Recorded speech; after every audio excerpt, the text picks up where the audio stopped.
Assalamualaikum dan salam Malaysia Madani. Anda bersama saya Nur Zamri dalam Berita Pagi. Felda perlu diurus dengan lebih baik dalam memastikan organisasi itu terus kekal relevan pada waktu ini. Perdana Menteri Datuk Seri Anwar Ibrahim berkata tabir urus Felda perlu seiring dengan keadaan semasa. Felda harus diurus dengan lebih baik. Meninggalkan pengalaman-pengalaman yang merugikan yang lalu dan bawa ke depan dengan begitu baik. Felda maknanya bukan sahaja pengurusan, tapi juga keluarga Felda. Beliau berkata demikian semasa berucap pada Majlis Berbuka Puasa Madani Peringkat Negeri Perlis di Felda Chuping Perlis. Katanya banyak perubahan yang sudah dilakukan kerajaan dalam kelangsungan Felda di negara ini. Prihatin dengan isu kesesakan di pintu sempadan negara, Perdana Menteri meluluskan peruntukan tambahan RM14 juta kepada projek ICQS Wang Kelian Perlis. Menteri Besar ambil peluang lah. Saya terpaksa dengar. Minta itu, minta ini. Yang mensabah bukan untuk dia, untuk rakyat Perlis. Sebahagiannya saya lulus segera. Sebahagiannya saya kata esok lusa mesyuarat Jemaah Menteri saya akan sampaikan supaya Jemaah Menteri bincang untuk beri keutamaan membantu. Sebahagiannya tentulah ikut agensi pusat, Kementerian Keuangan, Kementerian Ekonomi dan kementerian berkenaan untuk kaji. Majlis Pembangunan Wilayah Ekonomi Pantai Timur ECERDC merealisasikan pelaburan berjumlah RM41.4 bilion di bawah Pelan Induk ECER 2.0 sehingga Mac lepas. Perdana Menteri Datuk Seri Anwar Ibrahim berkata, pelaburan itu telah mewujudkan 68,000 peluang pekerjaan dan 23,000 peluang keusahawanan di ECER. Dalam tempoh yang sama, ECERDC juga berjaya mencapai RM55.2 bilion pelaburan komited, iaitu 79% daripada sasaran RM70 bilion di bawah EMP 2.0.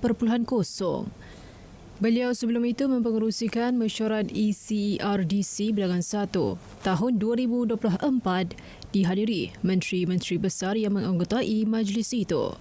Datuk Seri Anwar Ibrahim menegaskan pihak berkuasa koridor ekonomi memainkan peranan penting dalam fasiliti pelaburan bersama-sama Lembaga Pembangunan Pelaburan Malaysia MIDA.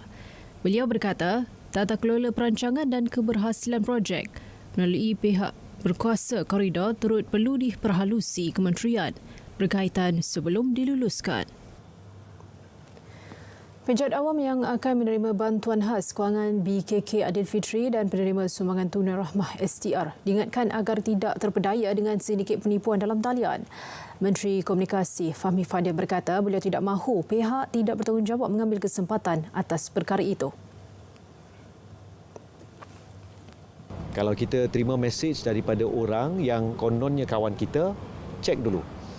Kalau kita mendapat apa-apa email yang mengatakan klik sini ataupun download apps ini, tolonglah janganlah buat, janganlah klik email yang tak dikenali. Fahmi juga berharap penjahat awam memanfaatkan bantuan itu dengan baik dan mencadangkan mereka untuk menyokong peniaga di Bazar Ramadan dan Bazar Aidilfitri seperti di Jalan Tuanku Abdul Rahman. Beliau berkata demikian kepada pemberita semasa sesi latihan skuad KLCT FC di Stadium Bola Sepak Kuala Lumpur Ceras. Hampir 100 juta pelawat telah memanfaatkan aplikasi penstrima langsung RTM Click sepanjang tahun lalu. Menteri Komunikasi Fahmi Fadil berkata RTM berpotensi muncul sebagai pembangun kandungan media baharu setanding pemain industri lain di negara ini. Saya nampak RTM, kita dah luncurkan RTM Click dan telah dimanfaatkan beberapa tahun dan potensi itu sangat besar. Kita nampak ada peluang untuk kita bangunkan kandungan, bangunkan cara kita berkomunikasi melalui OTT ni, over the top, aplikasi ni, apps ni, yang membolehkan kita menyampaikan maklumat terus kepada pengguna di tangan mereka melalui peranti sebagai contoh. Beliau ditemu bual dalam rancangan naratif khas 78 tahun RTM tetap unggul di Angkasa Puri Kota Media. Dan begitu ramai Kementerian Dalam Negeri mengesahkan pasport Perancis yang diguna seorang lelaki Israel untuk memasuki negara adalah tulen. Menterinya Datuk Seri Saifuddin Nasution Ismail berkata, semakan mendapati pasport tersebut dikeluarkan Kedutaan Perancis di Tel Aviv.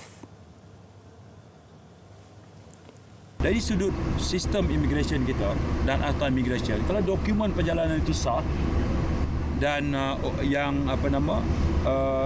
kita tak ada masalah hubungan dengan negara berkenaan yang mengeluarkan dokumen perjalanan, kita benar. Ya. Dan itu bila berlaku tangkapan dan setelah soal siasat, kita establish bahawa dia benar-benar merupakan rakyat Israel. Beliau berkata demikian pada sidang media selepas tinjauan Ophas Pagar Laut di Pulau Indah, Kelang. Agensi Penguatkuasaan Maritim Malaysia APMM dijangka menerima baki 2 kapal peronda luar pesisir OPV dalam tempoh kurang 2 tahun dari sekarang. Menteri Dalam Negeri memaklumkan anggaran tempoh masa tersebut mengambil kira perkembangan semasa pembinaan OPV2 yang kini berada pada tahap 75% siap, manakala OPV3 lebih 50%. Yang kedua itu peratusan siapnya sudah lebih daripada 75%. Manakala peratusan siap OPV3 pun melebihi 50%. Jadi kerana itu berdasarkan kepada perkembangan itu, walaupun jadual asalnya lari dan tak dapat disiapkan, tapi saya membentangkan untuk keputusan Jabatan Menteri yang telah dipersetujui bahawa KDN mahu meneruskan menyiapkan projek OPV2 dan 3. Untuk itu, anggaran peruntukan tambahan yang diperlukan adalah sekitar 200 juta yang juga telah mendapat persetujuan dasar, cuma proses permohonan tu mesti menyusul selepas itu.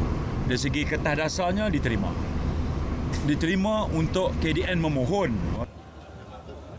Selain itu, APMM juga bakal menerima 4 unit helikopter baharu melibatkan peruntukan sebanyak 600 juta ringgit dalam tempoh 18 bulan dari sekarang.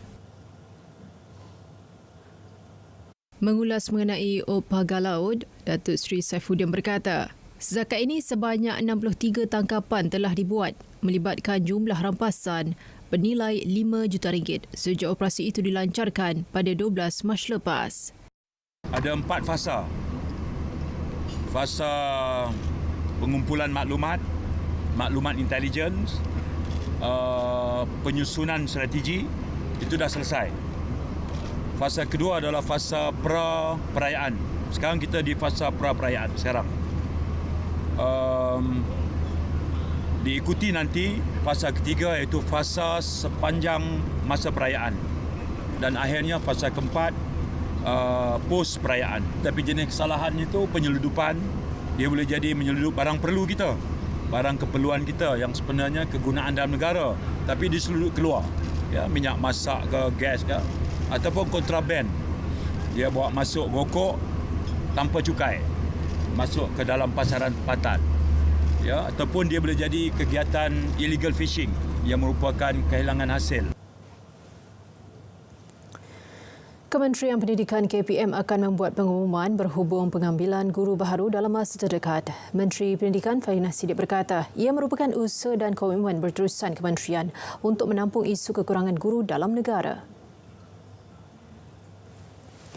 KPM sehingga kini konsisten untuk memastikan jumlah guru baharu dilantik bagi mengisi kekosongan yang ada meskipun belum menampung jumlah keseluruhan.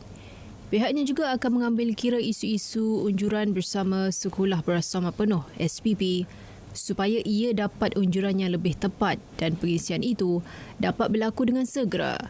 Beliau berkata demikian ketika ditemui di Majlis Iftar Si Burung Kecil Ramah Mesra bersama-sama pengamal media di Ibu Negara. Berita pagi diteruskan dengan edisi Sabah dari Sungai ke Segara Palestin Pasti Merdeka. RTM teman setia anda.